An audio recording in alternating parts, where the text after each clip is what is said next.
লক্ষ্মীপুর উপজেলার ১৫ নং লাহারকান্দি ইউনিয়নের ১ নম্বর ওয়ার্ডে গুয়াগাজী বাইর প্রতিবন্ধী মোহাম্মদ জসিমউদ্দিনের ঘরে পানির উচ্চতা বাড়ে যাওয়ার কারণে জসিমউদ্দিনকে নিয়ে তার ফ্যামিলি ঘরে থাকাটা অসম্ভব হয়ে গিয়েছিল।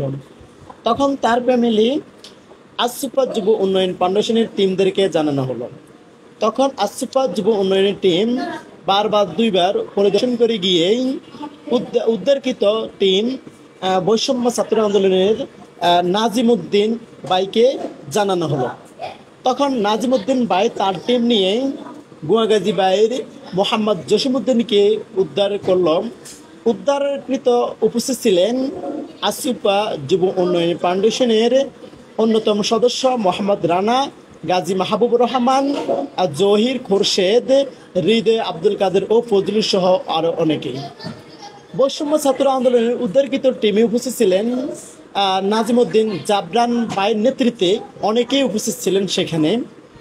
তখন একটা বোট দিয়ে বোটের মাধ্যমে জসিমউদ্দিনকে দোকানের সামনে ব্যাপারী বাড়ির দরজা দোকান পর্যন্ত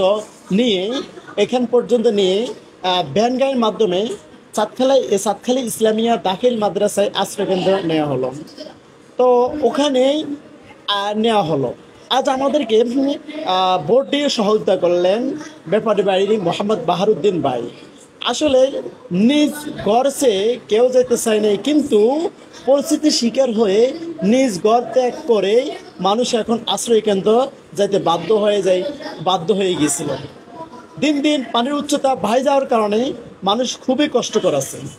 লক্ষ্মীপুরে বিভিন্ন জায়গায় মানুষ খুব কষ্ট করে আছে। আপনাদের কাছে আমার অনুরোধ যে যেমনি পারেন মানুষকে সহযোগিতা করুন, উপকার করুন। মানুষের যেমনি পারেন মানুষের পাশে দাঁড়ান। উদ্ধারকৃত অনেকে আছে খুব কষ্টতে আছে, আপনারা যেভাবে পারেন মানুষকে সহযোগিতা করুন। আল্লাহ হাফেজ, আসসালামু আলাইকুম।